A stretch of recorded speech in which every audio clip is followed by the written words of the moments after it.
Do you ever feel like you're missing out on investing? You know, when you see those 25-year-olds already talking about retiring, while you are still wondering what to do with your paycheck. Here's the truth, it's not too late, but starting later does require a different strategy. Today, I'll share the exact blueprint to start building wealth at 40.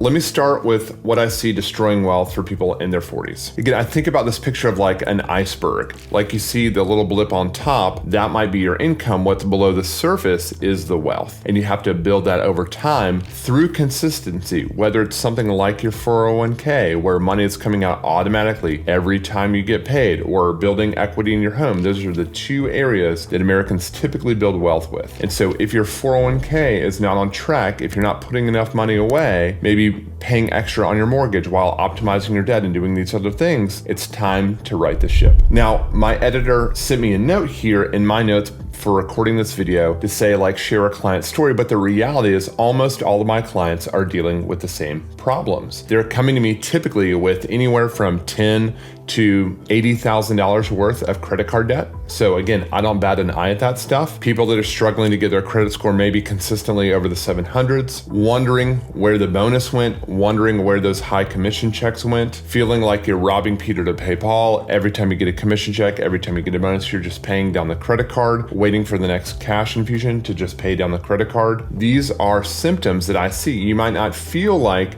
you're paycheck to paycheck. You've got wiggle room, you can do the things, but if you don't have a month, 2 months, 3 months worth of money sitting on the sidelines in cash ready to rock, if you don't have money outside of your 401k that's growing and that you know how it's growing, it's invested, these are things that you need to rectify. Basically, if you're still living like you're 25 and you're hoping for the best, it's time to get serious because the clock is ticking and you could very easily wake up 10, 15, 20 years later with zero retirement. So don't let that be you.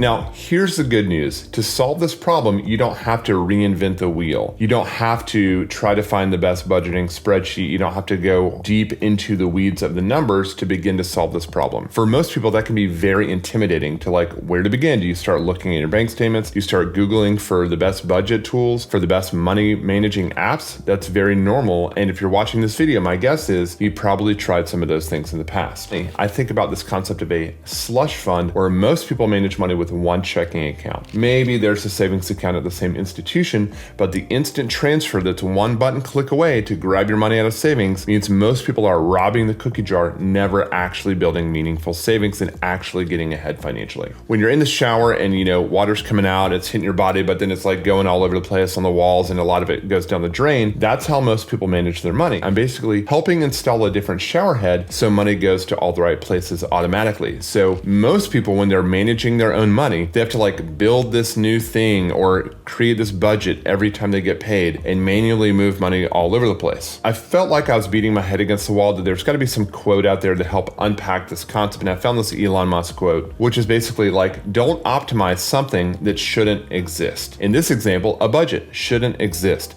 It's 2025. And instead of having to manually tell money where to go all the time, every time you get paid forever, what we can do instead is create a system that is fully optimized for your situation. So where by default, the money goes to all the right places automatically without you thinking about it or making a decision. And you have to actively work really hard to mess things up. That's what I do all day, every day for my clients. And I'm going to unpack some of that in the rest of this video. Now, if you want a deeper dive on this concept, you can go to roguefinance.us/blueprint, linked in the description below. Check out the automation blueprint. That'll give you a great starting point to begin to digest this concept and understand how to put some of these puzzle pieces together on your own. So again, the average client I work with is typically making in the low end around $150,000, upwards of maybe $400,000. Typically in that range is my sweet spot on the day-to-day. And the main thing that we're doing initially is we're setting up these accounts. If you've watched any of my videos, you know what I'm talking about. Where people are doing most of their banking today, we would call that from now on the bills account. Then we open up a spending account, which is a checking account at a separate institution that we send a weekly transfer just for spending money. Because the joke I like to make is you're probably going to want to get groceries again next week. We probably don't need to like reinvent the wheel and figure out a new number each and every week for the rest of your life. We work together to find numbers for things like groceries and going out to eat and household toiletries and entertainment, and then just figure out a number. For a lot of my clients, it's literally anywhere between $400 and $800 a week. Pretty simple stuff. Weekly cash infusion. You go to the grocery store, buy the things you want, spend the rest of the money however you want for the week. Doesn't matter. And then any excess money we'll talk about later. So basically, we want to get this framework squared away so that we're building liquid cash flow up into a high yield savings account. That's the goal day one. Once we get a couple weeks ahead, now we flip the switch, as I call it, and move our direct deposit into that high yield savings account. This is going to do a ton of different things for us. Number one, we'll talk more in the video about variable income and how impactful this is, but basically we're going to be stacking our cash flow automatically. And so this is the point we want to get to. We're going to do some things to optimize debt we can talk about later in the video, but here is where we want to get to where we see how much free cash flow we have to work with on a monthly basis. This is how we dig ourselves out. This is how we build wealth. So most people that I work with have 4 big goals: getting out of debt, building the emergency fund, building savings buckets. And that could be, again, for home and auto maintenance. That could be for Christmas, things like that. That could be for family travel, kids stuff. I mean, just having a kids bucket alone is going to save you so many headaches moving forward. But the last one is investing. And so this is where a lot of people stumble. It's like you have to reprogram the way you think, because we don't learn this in school. Mom and dad are probably not teaching you this. They didn't teach me this, that investing is like building your own golden goose. And so most people are like, well, what's the bare minimum I can do to get the match? You have to flip that and see, how much can I possibly put away into these retirement and investment accounts, because I'm growing my net worth over time by doing this. So we start out where we are, because I think so many people get wrapped around the axle when it comes to debt. We're told that, hey, you've got to do everything possible to just pay off your debt first. While mathematically optimal, it's not behaviorally optimal, especially when you're in your 40s and you've got kids, you've got a demanding career, your spouse probably has a demanding career, you have other things going on, you don't have the time, the runway, the opportunity cost to afford, in my opinion, to just spend all of your time getting out of debt. So especially the more debt you have, the more true that becomes. And so what we want to do by establishing these accounts for spending and the high yield savings account early on in the process is we're just retraining ourselves to have healthy boundaries with these things, so that when we do free up hundreds, if not 1,000 plus on a monthly basis of free cash flow, that we're not tempted to just go all in and pay all that extra free cash flow to debt, because that will perpetuate a lifetime of debt servitude for most people. What I mean is, budgeting, typically going down this rabbit hole of I've got to pay off all my debt before I do anything else, people will fall off the wagon over and over and over again, getting incredibly demoralized and feel stuck like they can never get ahead. And guess what? They're just going to stay in debt for the rest of their lives. So the way that we break that cycle, again, is the 4 big goals. And with automation, we can allocate cash flow automatically to these goals. So initially, it might be, hey, let's take a chunk of that to pay additional money off the debt once we get it optimized. Okay, we're not talking minimum credit card payment here. There's multiple tools that we use. You can watch some of my other videos around this topic that we use to optimize our debt. From there, again, we have to build emergency money. We have to put money in these savings buckets. Otherwise, we're going to forever reach for a credit card to solve these problems, because we're unprepared, quite frankly. So we have to solve that. And then we can also start doing investing. I love to get people started on the investment train outside of their 401k, depending on how old they are, to put money into this taxable account so that you can have money that you can touch pre-59 and a half. And we can literally start with $10 a month, because the barrier to entry on investing is at an all-time low.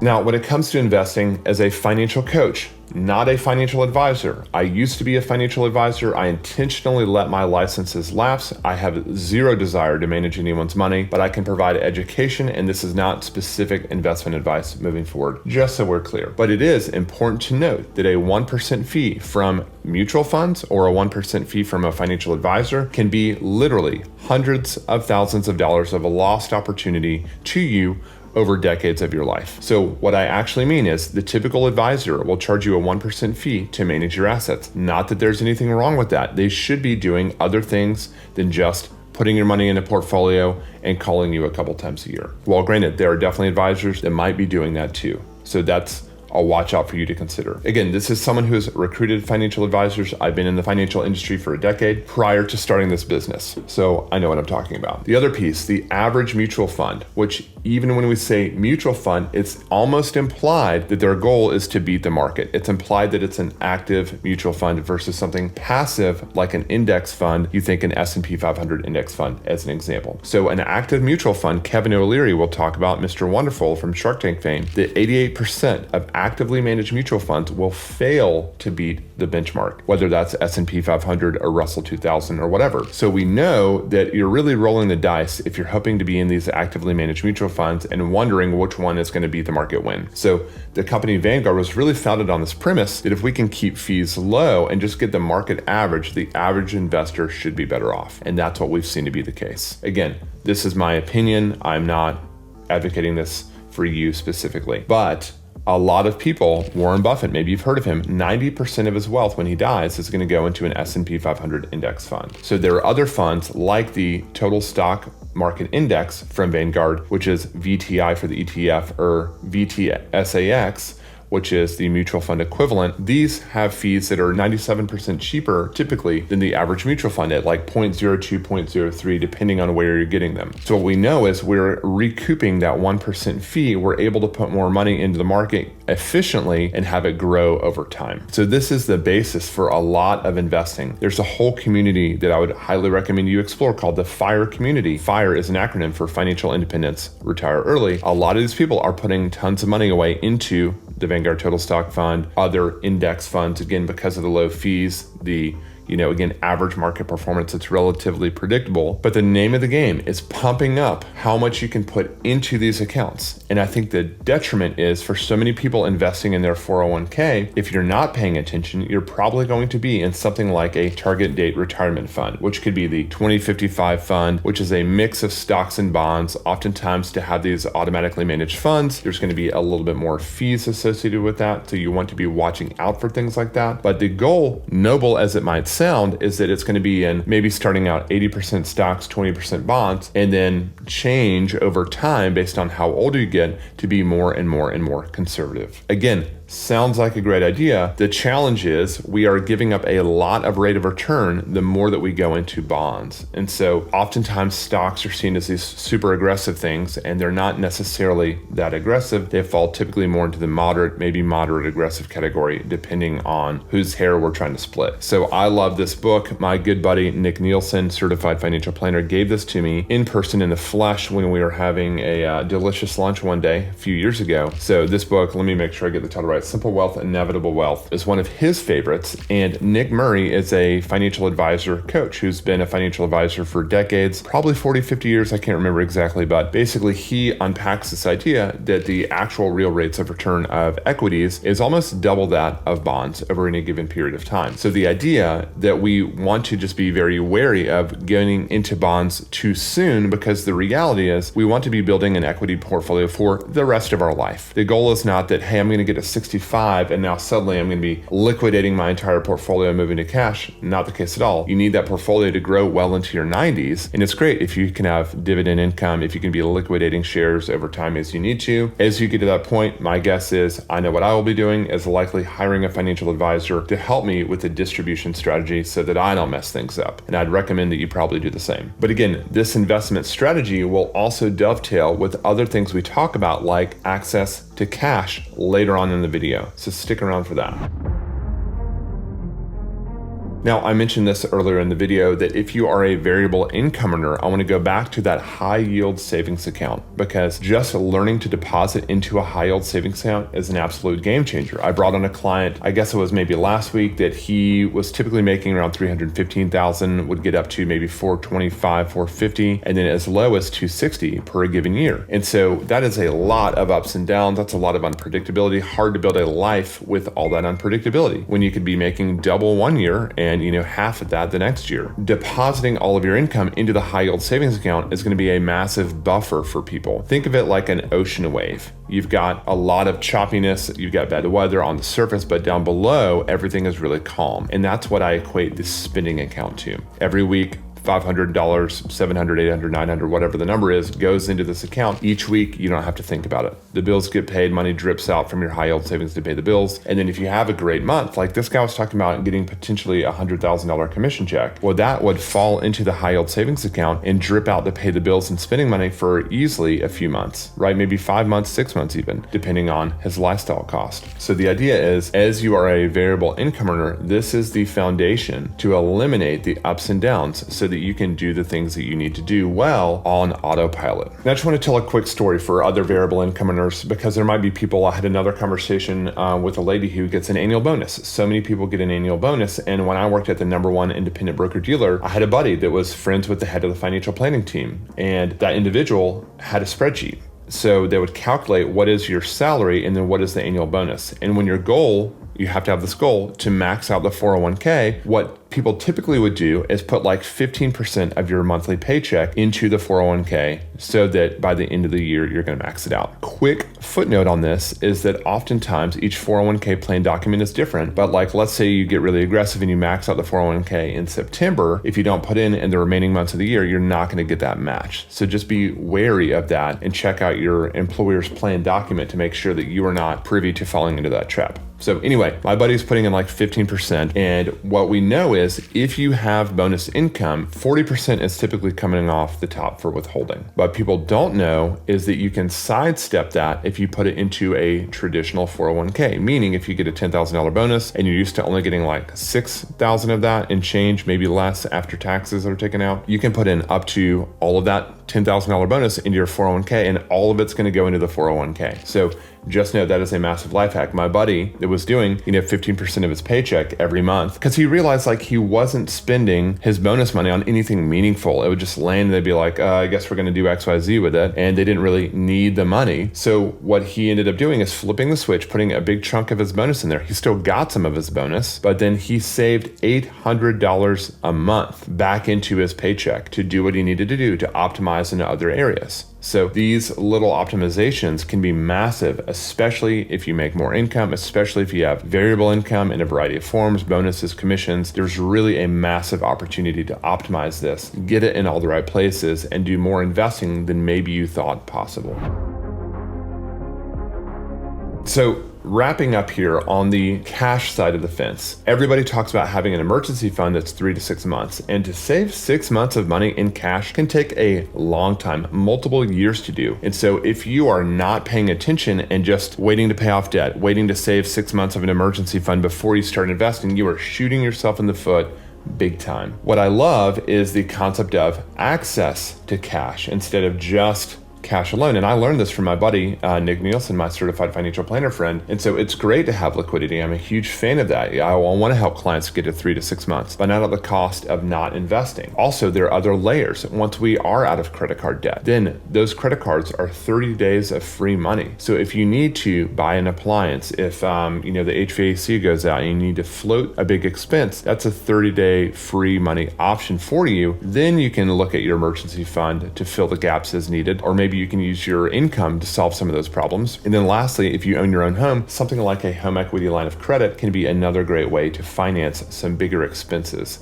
especially as you're getting your feet underneath you and beginning to build up the liquidity necessary for some of these other things. So don't think it's either just an emergency fund or nothing. There are multiple layers that we can add into the mix. Also, it's not always said enough, but like an emergency fund can enable you to actually build wealth, because if you have money sitting on the sidelines, you're less likely to freak out if you have money in a taxable investment account or other investment accounts and then the market dips. Again, if you're interested in crypto or anything like that, like there are wild swings with that, and that can give people a lot of stress. But if you have money on the sidelines, knowing that like your house isn't going to be in jeopardy, or if your car breaks down, you're not able to get to work, having things like an emergency fund enables you to take on more risk in other areas, which can be a beautiful thing. The reality is at 40, you can't afford another year on wasting your time, wasting your money, managing your money manually. You need systems that work automatically so that you can focus on what matters most. My guess is the highest and best use of your time is probably not micromanaging a spreadsheet. Again, feel free to check out that automation blueprint linked down in the description. And if you're ready to book a call, talk with me directly about how we can optimize your own system and build that for you. There's going to be a link down in the description for that too. And if you consider yourself middle class, check out this video before it's too late. Thanks for watching.